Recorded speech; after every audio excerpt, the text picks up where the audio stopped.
ಎಲ್ಲ ಆತ್ಮೀಯ ವಿದ್ಯಾರ್ಥಿಗಳನ್ನ ಮತ್ತೊಮ್ಮೆ ಅರ್ಥಶಾಸ್ತ್ರ ವಿಷಯದ ತರಗತಿಗೆ ಸ್ವಾಗತವನ್ನ ಮಾಡುತ್ತಾ, ಆತ್ಮೀಯ ವಿದ್ಯಾರ್ಥಿಗಳೇ, ಹಿಂದಿನ ಒಂದು ವಿಡಿಯೋಗಳಲ್ಲಿ ಹಣದ ಮಾರುಕಟ್ಟೆ ಅಂದ್ರೇನು, ಹಣದ ಮಾರುಕಟ್ಟೆಯ ಲಕ್ಷಣಗಳು, ಹಣದ ಮಾರುಕಟ್ಟೆಯ ಅಂಗಗಳು ಮತ್ತು ಭಾರತದ ಹಣದ ಮಾರುಕಟ್ಟೆಯ ವ್ಯವಸ್ಥೆಯ ಬಗ್ಗೆ ಸಂಪೂರ್ಣವಾಗಿ ಚರ್ಚೆ ಮಾಡಲಾಗಿದೆ. ಇವತ್ತಿನ ಈ ಒಂದು ಅವಧಿಯಲ್ಲಿ ಬಂಡವಾಳದ ಮಾರುಕಟ್ಟೆ ಅಂದ್ರೇನು, ಅದರ ಲಕ್ಷಣಗಳು ಮತ್ತು ಅದರ ಪ್ರಮುಖ ಅಂಗಗಳ ಬಗ್ಗೆ ಈ ಒಂದು ಅವಧಿಯಲ್ಲಿ ಚರ್ಚೆಯನ್ನ ಮಾಡೋಣ. ವಿಡಿಯೋನ ಕೊನೆ ತನಕ ಸ್ಕಿಪ್ ಮಾಡದೆ ನೋಡಿ. ವಿಡಿಯೋನ ಪ್ರಥಮ ಬಾರಿ ನೋಡುವಂತ ಅಭ್ಯರ್ಥಿಗಳು ಚಾನಲ್ ಅನ್ನ ಸಬ್ಸ್ಕ್ರೈಬ್ ಮಾಡಿಕೊಂಡು ಪಕ್ಕದಲ್ಲಿರುವಂತ ಬೆಲ್ ಐಕಾನ್ ಅನ್ನ ಕ್ಲಿಕ್ ಮಾಡ್ರಿ. ವಿಡಿಯೋ ಇಷ್ಟ ಆತಂತಂದ್ರ ಲೈಕ್ ಮಾಡೋದನ್ನ ಮರಿಬೇಡ್ರಿ. ಬನ್ನಿ ತರಗತಿಯನ್ನ ಪ್ರಾರಂಭಿಸೋಣ. ಇಲ್ಲಿ ನೋಡಿ ವಿದ್ಯಾರ್ಥಿಗಳೇ, ಬಂಡವಾಳ ಮಾರುಕಟ್ಟೆ, ಅದಕ್ಕೆ ಇಂಗ್ಲಿಷ್ ಒಳಗ ಕ್ಯಾಪಿಟಲ್ ಮಾರ್ಕೆಟ್ ಅಂತ ಕರೀತಾರೆ. ಓಕೆನಾ? ಬಂಡವಾಳ ಮಾರುಕಟ್ಟೆ ಅಥವಾ ಕ್ಯಾಪಿಟಲ್ ಮಾರ್ಕೆಟ್ ಅಂತೇಳಿ. ಹಂಗಂದ್ರೇನು ಎಂಬುದನ್ನ ತಿಳಿದುಕೊಳ್ಳೋಣ. ಮಧ್ಯಮ ಅವಧಿ ಮತ್ತು ದೀರ್ಘಾವಧಿಯ ಸಾಲಗಳನ್ನ ಪಡೆಯಲು ಮತ್ತು ನೀಡಲು ಇರುವ ಸೌಲಭ್ಯಗಳು ಮತ್ತು ಸಾಂಸ್ಥಿಕ ವ್ಯವಸ್ಥೆಗಳನ್ನ ನಾವೇನ್ ಕರಿತೀವಿ, ಬಂಡವಾಳ ಮಾರುಕಟ್ಟೆ ಒಳಗೊಂಡಿರ್ತದ. ಏನೋ ಈ ಬಂಡವಾಳ ಮಾರುಕಟ್ಟೆಯು ಮಧ್ಯಮಾವಧಿ ಸಾಲಗಳನ್ನ ಮತ್ತು ದೀರ್ಘಾವಧಿಯ ಸಾಲಗಳನ್ನು ಪಡೆಯಲು ಮತ್ತು ನೀಡಲು ಇರುವಂತಹ ಸೌಲಭ್ಯಗಳಾಗ್ಬೋದು ಮತ್ತು ಸಾಂಸ್ಥಿಕ ವ್ಯವಸ್ಥೆಗಳನ್ನ ಈ ಬಂಡವಾಳ ಮಾರುಕಟ್ಟೆ ಏನ್ ಮಾಡ್ತದ, ಒಳಗೊಂಡಿರ್ತದ. ಹೀಗಾಗಿ ಅಂದರೆ ದೀರ್ಘಾವಧಿ ಹಣಕಾಸು ಅಗತ್ಯಗಳ ಪೂರೈಕೆಗೆ ಲಭ್ಯವಿರುವ ಮಾರುಕಟ್ಟೆ ನಾವೇನ್ ಕರಿತೀವಿ, ಬಂಡವಾಳ ಮಾರುಕಟ್ಟೆ ಅಂತೇಳಿ ಕರಿತೀವಿ. ಏನು, ದೀರ್ಘಾವಧಿಯ ಹಣಕಾಸನ್ನ ಒದಗಿಸುವಂತ ಒಂದು ವ್ಯವಸ್ಥೆ ನಾವೇನ್ ಕರಿತೀವಿ, ಬಂಡವಾಳದ ಮಾರುಕಟ್ಟೆ ಅಂತೇಳಿ ಕರಿತೀವಿ. ಇಲ್ಲಿ ನೋಡ್ರಿ, ಬಂಡವಾಳ ಮಾರುಕಟ್ಟೆಯನ್ನು ದೀರ್ಘಾವಧಿ ಸಾಲಗಳನ್ನ ನೀಡುವ ಮತ್ತು ತೆಗೆದುಕೊಳ್ಳುವ ಪೇಟೆ ಅಥವಾ ಮಾರುಕಟ್ಟೆ ಎಂದು ಕರೆಯಲಾಗುತ್ತದೆ. ನಾವು ಹಿಂದಿನ ಅವಧಿಯೊಳಗೆ ಏನ್ ಮಾಡಿದ್ವಿ, ಹಣದ ಮಾರುಕಟ್ಟೆ ಬಗ್ಗೆ ತಿಳ್ಕೊಂಡಿದ್ವಿ. ಹಣದ ಮಾರುಕಟ್ಟೆ ಅಂತಂದ್ರ ಅಲ್ಪಾವಧಿಯಲ್ಲಿ ಸಾಲ ನೀಡುವಂತ ಮತ್ತು ತೆಗೆದುಕೊಳ್ಳುವಂತ ಒಂದು ವ್ಯವಸ್ಥೆಗೆ ನಾವೇನ್ ಕರಿದ್ವಿ, ಹಣದ ಮಾರುಕಟ್ಟೆ ಅಂತ ಕರಿದ್ವಿ. ಇಲ್ಲಿ ಆ ಅಲ್ಪಾವಧಿಯನ್ನು ಹೊರತುಪಡಿಸಿ ದೀರ್ಘಾವಧಿಗೆ ಬೇಕಾದಂತ ಸಾಲಗಳನ್ನ ನೀಡುವುದಾಗ್ಬೋದು ಮತ್ತು ಸಾಲವನ್ನ ತೆಗೆದುಕೊಳ್ಳುವಂತ ಒಂದು ವ್ಯವಸ್ಥೆ ನಾವೇನ್ ಕರಿತೀವಿ, ಬಂಡವಾಳದ ಮಾರುಕಟ್ಟೆ ಅಂತೇಳಿ ಕರೆಯುವಂತ ಕೆಲಸವನ್ನ ಮಾಡ್ತೀವಿ. ನಿಮ್ ಎಕ್ಸಾಮ್ ಒಳಗೆ ಏನ್ ಮಾಡ್ಬೋದು, 2 ಅಂಕದ ಪ್ರಶ್ನೆಯನ್ನ ಬಂಡವಾಳ ಮಾರುಕಟ್ಟೆ ಅಂದ್ರೇನು ಕೇಳಬಹುದು. ಅದು ಕೇಳಿದಾಗ ನೀವೇನ್ ಮಾಡ್ಬೇಕು, ದೀರ್ಘಾವಧಿಗೆ ಸಾಲಗಳನ್ನ ನೀಡುವ ಮತ್ತು ತೆಗೆದುಕೊಳ್ಳುವಂತ ಒಂದು ಮಾರುಕಟ್ಟೆಗೆ ನಾವು ಬಂಡವಾಳದ ಮಾರುಕಟ್ಟೆ ಅಂತೇಳಿ ಕರಿತೀವಿ. ಇಷ್ಟು ಮೀನಿಂಗ್ ಅನ್ನ ಪೀಠಿಕೆ ಒಳಗ ಬರಬೇಕಾಗ್ತದ. ಪೀಠಿಕೆ ಆದ್ಮೇಲೆ ಹಣದ ಮಾರುಕಟ್ಟೆಯ ಲಕ್ಷಣಗಳ ಬಗ್ಗೆ ಚರ್ಚೆ ಮಾಡೋಣ. ಏನು, ಬಂಡವಾಳ ಮಾರುಕಟ್ಟೆಯ ಲಕ್ಷಣಗಳ ಬಗ್ಗೆ ಚರ್ಚೆ ಮಾಡೋಣ. 1, ದೀರ್ಘಕಾಲದ ಹೂಡಿಕೆಗೆ ಅನುಕೂಲವನ್ನ ಮಾಡಿಕೊಡುತ್ತದೆ. ಏನು, 1ನೆಯ ಲಕ್ಷಣ ಏನು, ದೀರ್ಘಕಾಲದ ಹೂಡಿಕೆಗೆ ಅನುಕೂಲವನ್ನ ಮಾಡಿಕೊಡ್ತದ. ಹೇಗೆಂತಂದ್ರ ಬಂಡವಾಳ ಮಾರುಕಟ್ಟೆ ಅಲ್ಪಾವಧಿಯ ಅಲ್ಲ, ಅದು ಅಲ್ಪಾವಧಿಗೆ ಸಂಬಂಧಿಸಿಲ್ಲ, ಅದು ದೀರ್ಘಕಾಲದ ಹೂಡಿಕೆಗೆ ಸಹಾಯವನ್ನ ಮಾಡುತ್ತದೆ. ಏನು, ಬಂಡವಾಳ ಮಾರುಕಟ್ಟೆ ಎಂಬುದು ಅಲ್ಪಾವಧಿಗೆ ಸಂಬಂಧಿಸಿಲ್ಲ, ಅದನ್ನ ಹೊರತುಪಡಿಸಿ ಇದೇ ಮಾಡ್ತದ, ನಾವು ದೀರ್ಘಾವಧಿಯಲ್ಲಿ ಮಾರುಕಟ್ಟೆಯಲ್ಲಿ ನಾವೇನು ಬಂಡವಾಳ ನಾವು ಹೂಡಿಕೆ ಮಾಡ್ತೇವಲ್ಲ, ಆ ಹೂಡಿಕೆ ಮಾಡಲು ನಮಗೆ ಬಂಡವಾಳ ಮಾರುಕಟ್ಟೆ ಸಹಾಯವನ್ನ ಮಾಡಿಕೊಡ್ತದೆ. ಫಾರ್ ಎಕ್ಸಾಂಪಲ್, ಷೇರುಗಳು ಮತ್ತು ಬಾಂಡುಗಳು, ಇವು ನಾವೇನ್ ಮಾಡಬಹುದು, ದೀರ್ಘಾವಧಿಯಲ್ಲಿ ಹೂಡಿಕೆ ಮಾಡಲು ನಮಗೆ ಸಹಾಯವನ್ನ ಮಾಡಿಕೊಡ್ತದೆ. ಇದು 1ನೆಯ ಲಕ್ಷಣ. ಇನ್ನೊಂದು ನೋಡ್ರಿ, ಬಂಡವಾಳ ಸಂಗ್ರಹ ಮತ್ತು ಹಂಚಿಕೆಯನ್ನ ಮಾಡುವಂತ ಕೆಲಸವನ್ನ ಈ ಬಂಡವಾಳದ ಮಾರುಕಟ್ಟೆ ಮಾಡ್ತದ. ಹೇಗೆ ಅಂತಂದ್ರೆ, ಇದು ಬಂಡವಾಳದ ಅಗತ್ಯವಿರುವ ಉದ್ಯಮಗಳಿಗೆ ಹೂಡಿಕೆದಾರರಿಂದ ಹಣವನ್ನ ಸಂಗ್ರಹಿಸಿ, ನೋಡ್ರಿ, ಬಂಡವಾಳದ ಅಗತ್ಯವಿರುವಂತ ಉದ್ಯಮಿಗಳಿಗೆ ಹೂಡಿಕೆದಾರರಿಂದ ಹಣವನ್ನ ಸಂಗ್ರಹಿಸಿ, ಆ ಸಂಗ್ರಹಿಸುವಂತ ಹಣವನ್ನ ಹಂಚುವ ಕೆಲಸವನ್ನ ಮಾಡುವಂತ ಕೆಲಸವನ್ನ ಈ ಬಂಡವಾಳ ಮಾರುಕಟ್ಟೆ ಮಾಡ್ತದ. ಏನು ಉದ್ಯಮಿಗಳಿಂದ ಬಂಡವಾಳವನ್ನ ಸಂಗ್ರಹಿಸಿ ಆ ಸಂಗ್ರಹಿಸುವಂತ ಹಣವನ್ನ ಹಂಚಿಕೆ ಮಾಡುವಂತ ಕೆಲಸವನ್ನ ಈ ಬಂಡವಾಳ ಮಾರುಕಟ್ಟೆ ಮಾಡ್ತದ. ಇದು ಎರಡನೇ ಒಂದು ಲಕ್ಷಣ. ಈ ಲಕ್ಷಣ ಆದ್ಮೇಲೆ ಇನ್ನೊಂದ್ ಐತ್ ನೋಡ್ರಿ, ನೆಕ್ಸ್ಟ್ ಒನ್ ಹೂಡಿಕೆದಾರ ಹಿತರಕ್ಷಣೆ. ಹೂಡಿದಾರ ಅಥವಾ ಹೂಡಿಕೆದಾರ ಹಿತರಕ್ಷಣೆ. ಇಲ್ಲಿ ನೋಡ್ರಿ, ಈ ಮಾರುಕಟ್ಟೆಯು ಏನು ಬಂಡವಾಳ ಮಾರುಕಟ್ಟೆಯು ಸೆಬಿ ಅಂದ್ರ securities and exchange board of India ಇದೇನ್ ಮಾಡ್ತದ, ಈ ಬಂಡವಾಳ ಮಾರುಕಟ್ಟೆಯನ್ನ ನಿಯಂತ್ರಣವನ್ನ ಮಾಡುವಂತ ಕೆಲಸವನ್ನ ಮಾಡ್ತದ. ನಿಮ್ಗೆ ಸಿಟಿ ಎಕ್ಸಾಮ್ ಒಳಗೆ ಕೇಳಬಹುದು, ಬಂಡವಾಳ ಮಾರುಕಟ್ಟೆಯ ನಿಯಂತ್ರಣ ಮಾಡುವಂತ ಸಂಸ್ಥೆ ಯಾವಂತ ಕೇಳಿದ್ರೆ ನೀವೇನ್ ಮಾಡ್ಬೇಕು, ಸೆಬಿ ಅಂತೇಳಿ ಟಿಕ್ ಮಾಡ್ಕೋಬೇಕು. ಓಕೆನಾ.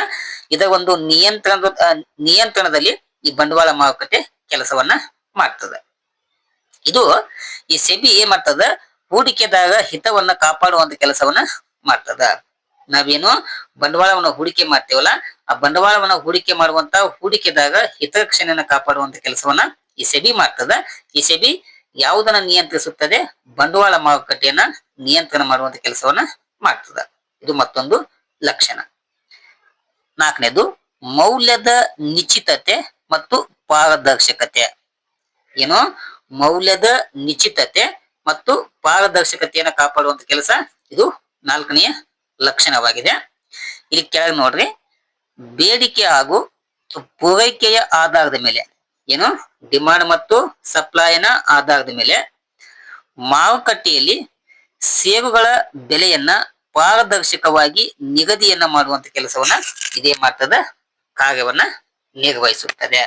ಏನು ಆ ಬಂಡವಾಳ ಮಾರುಕಟ್ಟೆಯಲ್ಲಿ ಈ ಷೇರುಗಳ ಬೆಲೆ ಇದೆಯಲ್ಲ, ಆ ಬೆಲೆಯನ್ನ ನಿರ್ಧಾರವನ್ನ ಮಾಡುವಂತ ಕೆಲಸವನ್ನ ಅಥವಾ ನಿಗದಿ ಮಾಡುವಂತ ಕೆಲಸವನ್ನ ಪಾರದರ್ಶಕವಾಗಿ ಮಾಡ್ತದ. ಯಾವುದು ಬಂಡವಾಳ ಮಾರುಕಟ್ಟೆ. ಹೆಂಗ ಪಾರದರ್ಶಕ ಅಂತಂದ್ರ, ಈ ಷೇರ್ ಏನದಾವಲ್ಲ ಇವುಗಳ ಬೇಡಿಕೆ ಮತ್ತು ಪೂರೈಕೆಯ ಆಧಾರದ ಮೇಲೆ, ಡಿಮಾಂಡ್ ಮತ್ತು ಸಪ್ಲೈನ ಆಧಾರದ ಮೇಲೆ ಪಾರದರ್ಶಕವಾಗಿ ಬೆಲೆಯನ್ನ ನಿಗದಿ ಮಾಡುವಂತ ಕೆಲಸವನ್ನ ಈ ಬಂಡವಾಳ ಮಾರುಕಟ್ಟೆ ಮಾಡ್ತದ. ಹೀಗಾಗಿ ಮೌಲ್ಯದ ನಿಶ್ಚಿತತೆ ಮತ್ತು ಪಾರದರ್ಶಕತೆಯನ್ನ ಕಾಪಾಡುವಂತ ಕೆಲಸ ಇದು ನಾಲ್ಕನೆಯ ಲಕ್ಷಣವಾಗಿದೆ. ನೆಕ್ಸ್ಟ್ ಒಂದು ನೋಡ್ರಿ, ಐದನೆಯ ಲಕ್ಷಣ ಬಂಡವಾಳದ ಚಲನವಲನಕ್ಕೆ ಜಾಗತಿಕತೆಯ ಪ್ರಭಾವ. ಇದು ಐದನೆಯ ಲಕ್ಷಣವಾಗಿದೆ. ಏನು ಈ ಬಂಡವಾಳದ ಚಲನವಲನ ಏನಿದೆಯಲ್ಲ ಅದನ್ನ ಜಾಗತಿಕವಾಗಿ ಪ್ರಭಾವವನ್ನು ಬೀರುವಂತ ಕೆಲಸ ಇದು ಐದನೆಯ ಲಕ್ಷಣವಾಗಿದೆ.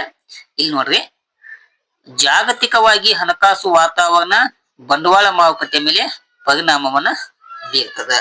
ಏನು ನಾವು ಜಾಗತಿಕ ಮಟ್ಟದಲ್ಲಿ ನಾವೇನು ಬಂಡವಾಳವನ್ನು ಹೂಡಿಕೆ ಮಾಡ್ತೇವಲ್ಲ, ಆ ಹೂಡಿಕೆ ಮಾಡುವಂತ ಕೆಲಸ ಏನಾಗ್ತದ, ಮಾರುಕಟ್ಟೆ ಮೇಲೆ ಪರಿಣಾಮವನ್ನ ಬೀರ್ತದ. ಹೀಗಾಗಿ ನಮ್ಮ ಬಂಡವಾಳದ ಹೂಡಿಕೆ ಇದೆಯಲ್ಲ ಅದನ್ನ ಜಾಗತಿಕ ಮಟ್ಟವಾಗಿ ನಾವು ಪ್ರಭಾವಿಸುವಂತ ಕೆಲಸವನ್ನ ಈ ಬಂಡವಾಳ ಮಾರುಕಟ್ಟೆ ಮಾಡ್ತದ. ಇದು ಐದನೆಯ ಒಂದು ಲಕ್ಷಣ ಆಗಿದೆ. ಸಿಕ್ಸ್ ಒನ್ ನೋಡ್ರಿ, ಹೂಡಿಕೆದಾರರಿಗೆ ಒಳ್ಳೆಯ ಆದಾಯದ ಅವಕಾಶವನ್ನ ಒದಗಿಸಿಕೊಡುತ್ತದೆ. ಇದು ಆರನೇ ಒಂದು ಲಕ್ಷಣ. ಏನು ಬಂಡವಾಳವನ್ನ ಹೂಡಿಕೆ ಮಾಡ್ತಾರಲ್ಲ, ಆ ಹೂಡಿಕೆ ಮಾಡುವಂತ ಹೂಡಿಕೆದಾರರಿಗೆ ಒಳ್ಳೆಯ ಆದಾಯವನ್ನ ಪಡೆಯಲು ಇದೇನ್ ಮಾಡ್ತದ, ಅವಕಾಶವನ್ನ ಮಾಡಿ ಕೊಡ್ತದ. ಇದು ಆರನೇ ಒಂದು ಲಕ್ಷಣ. ನೆಕ್ಸ್ಟ್ ಒನ್ ನೋಡ್ರಿ, ಸೆವೆಂತ್ ಒನ್, ಹೂಡಿಕೆದಾರರು ಮತ್ತು ಸಂಸ್ಥೆಗಳ ನಡುವೆ ಸಂಪರ್ಕವನ್ನ ಬೆಸೆಯುತ್ತದೆ. ಏನು ಬಂಡವಾಳವನ್ನ ಹೂಡಿಕೆ ಮಾಡ್ತಾರಲ್ಲ, ಆ ಬಂಡವಾಳವನ್ನ ಹೂಡಿಕೆ ಮಾಡುವಂತ ಹೂಡಿಕೆದಾರ ಮತ್ತು ಸಂಸ್ಥೆಗಳ ನಡುವೆ ಏನ್ ಮಾಡ್ತದ, ಸಂಪರ್ಕವನ್ನ ಕಲ್ಪಿಸುವಂತ ಕೆಲಸವನ್ನ ಈ ಬಂಡವಾಳ ಮಾರುಕಟ್ಟೆ ಮಾಡ್ತದ. ಇದು ಏಳನೆಯ ಲಕ್ಷಣವಾಗಿದೆ. ಎಂಟು ನೋಡ್ರಿ, ಅರ್ಥವ್ಯವಸ್ಥೆಯ ಅಭಿವೃದ್ಧಿಗೆ ಸಹಾಯವನ್ನ ಮಾಡಿಕೊಡ್ತದ. ಏನು ಎಂಟನೆಯ ಲಕ್ಷಣ ಏನು, ಈ ಬಂಡವಾಳ ಮಾರುಕಟ್ಟೆಯು ಅರ್ಥವ್ಯವಸ್ಥೆಯ ಅಭಿವೃದ್ಧಿಗೆ ಸಹಾಯವನ್ನ ಒದಗಿಸಿ ಮಾಡ್ತದೆ. 9, ಪಾರದರ್ಶಕತೆ ಮತ್ತು ಮಾಹಿತಿಯ ಲಭ್ಯತೆಯನ್ನ ಒದಗಿಸಿಕೊಡುವಂತ ಕೆಲಸವನ್ನ ಈ ಬಂಡವಾಳ ಮಾರುಕಟ್ಟೆ ಮಾಡ್ತದ. ಇನ್ನೊಂದು, ಆ ಮೌಲ್ಯವನ್ನ ನಿರ್ಧರಿಸುವಲ್ಲಿ ನಮ್ಗೆ ಏನ್ ಮಾಡ್ತದ, ಬಂಡವಾಳ ಮಾರುಕಟ್ಟೆ ನಮಗೆ ಸಹಾಯವನ್ನ ಮಾಡಿ ಕೊಡ್ತದ. ಇದು 10ನೇ ಒಂದು ಲಕ್ಷಣ ಆಗಿದೆ. ಇಷ್ಟು ಬಂಡವಾಳ ಮಾರುಕಟ್ಟೆ ಅಂದ್ರೇನು, ಆ ಬಂಡವಾಳ ಮಾರುಕಟ್ಟೆಯ ಲಕ್ಷಣಗಳ ಬಗ್ಗೆ ಚರ್ಚೆಯನ್ನ ಮಾಡಲಾಗಿದೆ. ನೆಕ್ಸ್ಟ್ ಒಂದು ನೋಡ್ರಿ, ಬಂಡವಾಳ ಮಾರುಕಟ್ಟೆಯ ಅಂಗಗಳು ಅಥವಾ ವಿಧಗಳ ಬಗ್ಗೆ ಚರ್ಚೆ ಮಾಡೋಣ. ಈ ಬಂಡವಾಳ ಮಾರುಕಟ್ಟೆ ಅಂಗಗಳು ಅಥವಾ ವಿಧಗಳಲ್ಲಿ ಪ್ರಮುಖವಾಗಿ ಎರಡು ಬರ್ತಾವು. ಒಂದು ಪ್ರಾಥಮಿಕ ಮಾರುಕಟ್ಟೆ, ಇನ್ನೊಂದು ಮಾಧ್ಯಮಿಕ ಮಾರುಕಟ್ಟೆ ಅಂತ ಹೇಳಿ. ಎಷ್ಟು ಬರ್ತಾವು? ಎರಡು. ಪ್ರಾಥಮಿಕ ಮಾರುಕಟ್ಟೆ ಮತ್ತು ಮಾಧ್ಯಮಿಕ ಮಾರುಕಟ್ಟೆ. ಈಗ ನಾವು ಫಸ್ಟ್ ಒಂದು ಚರ್ಚೆ ಮಾಡೋಣ. ಇಲ್ಲಿ ನೋಡ್ರಿ, ಪ್ರಾಥಮಿಕ ಮಾರುಕಟ್ಟೆ ಅಥವಾ ಪ್ರಾಥಮಿಕ ಬಂಡವಾಳ ಮಾರುಕಟ್ಟೆ ಎಂಬುವುದು ಕಂಪನಿಗಳು ಹೊಸ ಷೇರುಗಳು ಮತ್ತು ಸಾಲ ಪತ್ರಗಳನ್ನ ಮಾರಾಟ ಮಾಡುವ ಮೂಲಕ ಹೊಸ ಬಂಡವಾಳವನ್ನ ಎತ್ತುವ ಒಂದು ವ್ಯವಸ್ಥೆ ಆಗಿದೆ. ಪ್ರಾಥಮಿಕ ಮಾರುಕಟ್ಟೆ ಅಂತಂದ್ರ ವೆರಿ ಸಿಂಪಲ್ ಐತ್ ನೋಡ್ರಿ ವಿದ್ಯಾರ್ಥಿಗಳೇ. ಮಿಸ್ಟೇಕ್ ಮಾಡ್ಕೊಳಕ್ ಹೋಗ್ಬೇಡ್ರಿ, ಗೊಂದಲ ಮಾಡ್ಕೊಳಕ್ ಹೋಗ್ಬೇಡ್ರಿ, ಬಹಳ ಈಜಿ ಐತ್ ನೋಡ್ರಿ. ಇಲ್ಲಿ ಏನ್ ಕಂಪನಿಗಳಿರ್ತಾವಲ್ಲ ಆ ಕಂಪನಿಗಳು ಹೊಸದಾಗಿ ಷೇರು ಮತ್ತು ಸಾಲ ಪತ್ರಗಳನ್ನ ಹೊಸದಾಗಿ ಸೃಷ್ಟಿಸುವಂತ ಷೇರು ಆಗ್ಬೋದು ಮತ್ತು ಸಾಲ ಪತ್ರಗಳನ್ನ ಮಾರಾಟ ಮಾಡುವ ಮೂಲಕ ಹೊಸ ಬಂಡವಾಳವನ್ನ ಎತ್ತುವಂತ ಒಂದು ವ್ಯವಸ್ಥೆಗೆ ನಾವ್ ಏನ್ ಕರಿತೀವಿ? ಪ್ರಾಥಮಿಕ ಮಾರುಕಟ್ಟೆ ಅಂತೇಳಿ ಕರಿತೀವಿ. ಇಲ್ಲಿ ಹೊಸದಾಗಿ ಏನ್ ಮಾಡ್ಲಾಗ್ತದ? ಸಾಲವನ್ನ ಸೃಷ್ಟಿ ಮಾಡುವಂತ ಕೆಲಸವನ್ನ ಮಾಡ್ಲಾಗ್ತದ. ಅದಕ್ಕೆ ನಾವೇನ್ ಕರಿತೀವಿ? ಪ್ರಾಥಮಿಕ ಮಾರುಕಟ್ಟೆ ಅಂತ ಕರಿತೀವಿ. ಇಲ್ಲಿ ಕ್ಲಿಯರ್ ಐತಿ ನೋಡ್ರಿ. ಕಂಪನಿಗಳು ಹೊಸ ಷೇರು ಮತ್ತು ಸಾಲ ಪತ್ರಗಳನ್ನು ಮಾರಾಟ ಮಾಡುವ ಮೂಲಕ ಹೊಸ ಬಂಡವಾಳವನ್ನ ಎತ್ತುವಂತ ಒಂದು ವ್ಯವಸ್ಥೆ ನಾವೇನ್ ಕರಿತೀವಿ? ಪ್ರಾಥಮಿಕ ಮಾರುಕಟ್ಟೆ ಅಂತೇಳಿ ಕರೆಯುವಂತ ಕೆಲಸವನ್ನ ಮಾಡ್ತೇವೆ. ಇಲ್ಲಿ ನೋಡ್ರಿ, ಇನ್ನು ಕಂಟಿನ್ಯೂ ಐತಿ. ಪ್ರಾಥಮಿಕ ಮಾರುಕಟ್ಟೆಯನ್ನು ಹೊಸ ನೀಡಿಕೆ ಮಾರುಕಟ್ಟೆ, ನೀಡಿಕೆ ಅಂದ್ರೆ ಸಪ್ಲೈ ಅಂದಂಗ ಅಥವಾ ಪೂರೈಕೆ ಅಂದಂಗ. ಏನು? ಪ್ರಾಥಮಿಕ ಮಾರುಕಟ್ಟೆಯನ್ನು ಹೊಸ ಪೂರೈಕೆಯ ಮಾರುಕಟ್ಟೆ ಅಥವಾ ಹೊಸ ನೀಡಿಕೆಯ ಮಾರುಕಟ್ಟೆ, ನ್ಯೂ ಐಸ್ಯೂ ಮಾರ್ಕೆಟ್ ಅಂತ ನಾವು ಏನ್ ಮಾಡ್ತೀವಿ? ಕರೆಯಲಾಗುತ್ತದೆ.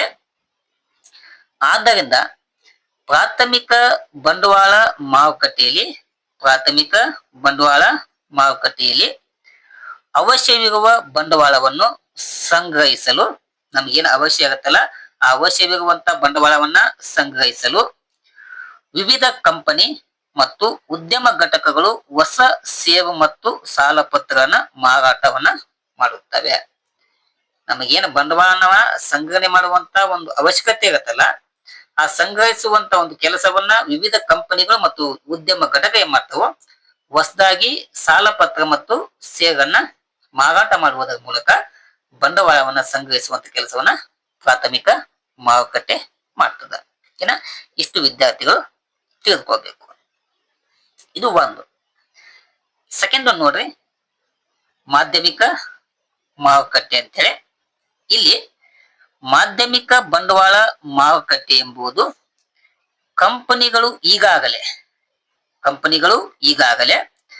ಮಾರಾಟ ಮಾಡಿದ ಭದ್ರತೆಗಳಲ್ಲಿ ವ್ಯವಹರಿಸುವಂತ ಒಂದು ಮಾರುಕಟ್ಟೆ ಆಗಿದೆ. ಪ್ರಾಥಮಿಕ ಮಾರುಕಟ್ಟೆ ಹೊಸದಾಗಿ ಷೇರು ಮತ್ತು ಸಾಲ ಪತ್ರಗಳನ್ನ ಅಧ್ಯಯನ ಮಾಡಿತ್ತು. ಮಾಧ್ಯಮಿಕ ಮಾರುಕಟ್ಟೆ ಏನ್ ಮಾಡ್ತದ?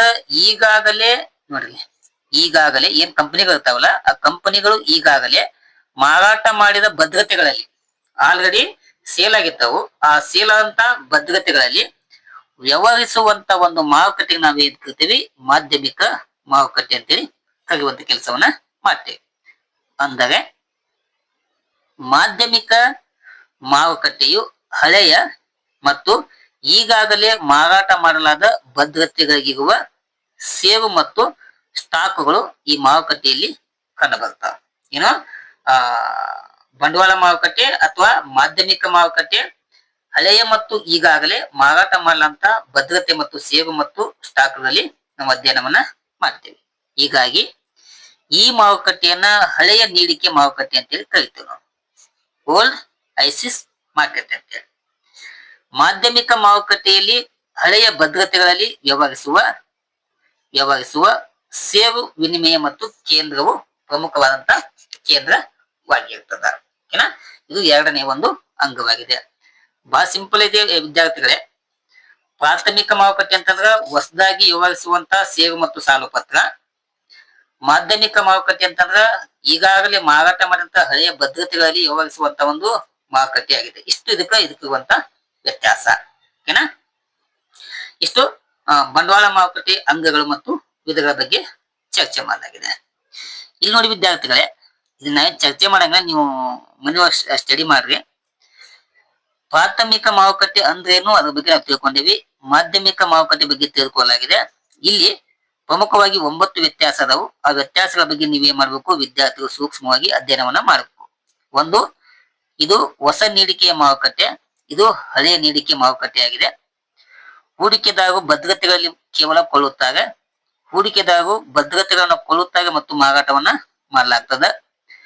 ಭದ್ರತೆಗಳ ಬೆಲೆಯು ಕಂಪನಿಗಳಿಂದ ನಿರ್ಧರಿಸಲ್ಪಡುತ್ತದೆ.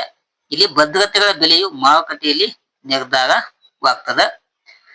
ಭದ್ರತೆಗಳು ಕಂಪನಿ ಮತ್ತು ಹೂಡಿಕೆದಾರ ನಡುವೆ ವ್ಯವಹರಿಸಲ್ಪಡುತ್ತದೆ. ಇದು ಭದ್ರತೆಗಳು ಮತ್ತು ಹೂಡಿಕೆದಾರ ನಡುವೆ ವ್ಯವಹಾರವನ್ನ ಮಾಡ್ತದ.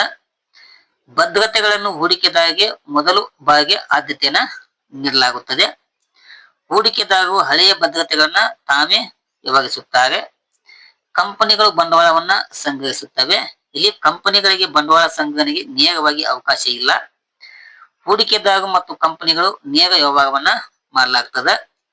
ಹೂಡಿಕೆದಾರರ ನಡುವೆ ಪರೋಕ್ಷ ವ್ಯವಹಾರವನ್ನ ಮಾಡಲಾಗ್ತದ. ಷೇರು ವಿನಿಮಯ ಕೇಂದ್ರಕ್ಕೆ ಪ್ರತ್ಯಕ್ಷ ಸ್ಥಾನವಿಲ್ಲ. ಇಲ್ಲಿ ಷೇರು ವಿನಿಮಯ ಕೇಂದ್ರವೇ ಕೇಂದ್ರ ಬಿಂದುವಾಗಿದೆ. ನೇರ ಬಂಡವಾಳ ಸಂಚಯನ, ಇಲ್ಲಿ ಪರೋಕ್ಷ ಬಂಡವಾಳ ಸಂಚಯನ. ಇಷ್ಟು ಪ್ರಾಥಮಿಕ ಬಂಡವಾಳ ಮಾರುಕಟ್ಟೆ ಮತ್ತು ಮಾಧ್ಯಮಿಕ ಬಂಡವಾಳ ಮಾರುಕಟ್ಟೆ ನಡುವೆ ಇರುವಂತ ವ್ಯತ್ಯಾಸಗಳು ಆಗಿವೆ. ಓಕೆನಾ? ಇದಾದ್ಮೇಲೆ ಇನ್ನೂ ಕೂಡ ಐತ್ ನೋಡ್ರಿ. ಇಲ್ಲಿ ನಾವು ಹಣದ ಮಾರುಕಟ್ಟೆ ಅಂದ್ರೇನು ಮತ್ತು ಬಂಡವಾಳ ಮಾರುಕಟ್ಟೆ ಅಂದ್ರೆ ತಿಳ್ಕೊಂಡಿವಿ. ಅವುಗಳ ನಡುವೆ ವ್ಯತ್ಯಾಸ ಇದೆ ನೋಡ್ರಿ. ಇಲ್ಲಿ ಹಣದ ಮಾರುಕಟ್ಟೆ ಅಲ್ಪಾವಧಿ ಸಾಲವನ್ನು ನೀಡ್ತದ, ಇದು ದೀರ್ಘಾವಧಿ ಸಾಲವನ್ನು ನೀಡ್ತದ. ಭದ್ರತಾ ಪತ್ರಗಳ ಮೂಲಕ ವ್ಯವಹಾರ ಮಾಡ್ತದ. ಷೇರು ಮತ್ತು ಸಾಲ ಪತ್ರಗಳ ಮೂಲಕ ವ್ಯವಹಾರವನ್ನು ಮಾಡುವಂತ ಕೆಲಸವನ್ನ ಮಾಡ್ತದ. ಇಲ್ಲಿ ವಾಣಿಜ್ಯ ಬ್ಯಾಂಕುಗಳನ್ನ ಒಳಗೊಂಡಿದೆ. ಇದು ಷೇರು ವಿನಿಮಯ ಕೇಂದ್ರವನ್ನ ಒಳಗೊಂಡಿದೆ. ಗರಿಷ್ಠ 6 ತಿಂಗಳ ಸಾಲ ನೀಡಿಕೆ, ಇದು ಅತಿ ದೀರ್ಘಾವಧಿಯ ಸಾಲವನ್ನ ನೀಡ್ತದ. ಅಲ್ಪಾವಧಿಯ ಸಾಧನಗಳಲ್ಲಿ ವ್ಯವಹಾರನ ಮಾಡ್ತದ. ಇದು ದೀರ್ಘಾವಧಿಯ ಸಾಧನಗಳಲ್ಲಿ ವ್ಯವಹಾರವನ್ನ ಮಾಡುವಂತ ಕೆಲಸವನ್ನ ಮಾಡಲಾಗ್ತದ. ಓಕೆನಾ? ಇಷ್ಟು ವಿದ್ಯಾರ್ಥಿಗಳೇ ಬಂಡವಾಳ ಮಾರುಕಟ್ಟೆ ಅಂದ್ರೇನು, ಅದರ ಲಕ್ಷಣಗಳು ಮತ್ತು ಅಂಗಗಳ ಬಗ್ಗೆ ಚರ್ಚೆಯನ್ನ ಮಾಡಲಾಗಿದೆ. ಮುಂದಿನ ಅವಧಿಯಲ್ಲಿ ಮತ್ತೊಂದು ಹೊಸ ಟಾಪಿಕ್ ಅನ್ನ ಆಯ್ದುಕೊಂಡು ಚರ್ಚೆಯನ್ನ ಮಾಡಲಾಗ್ತದೆ. ಇಲ್ಲಿಯ ತನಕ ವಿಡಿಯೋನ ವೀಕ್ಷಣೆ ಮಾಡಿದಂತ ಎಲ್ಲಾ ವಿದ್ಯಾರ್ಥಿಗಳಿಗೆ ಧನ್ಯವಾದಗಳನ್ನ ತಿಳಿಸ್ತಾ, ಆದಷ್ಟು ವಿಡಿಯೋನ ನಿಮ್ಮ ಸ್ನೇಹಿತರಿಗೆ ಫಾರ್ವರ್ಡ್ ಮಾಡ್ರಿ, ಸಪೋರ್ಟ್ ಮಾಡೋದಕ್ಕೆ ಕೇಳ್ತಾ ಈ ತರಗತಿಯನ್ನ ಇಲ್ಲಿಗೆ ಮುಗಿಸ್ತೇನೆ. Thank you. ನಮಸ್ಕಾರ.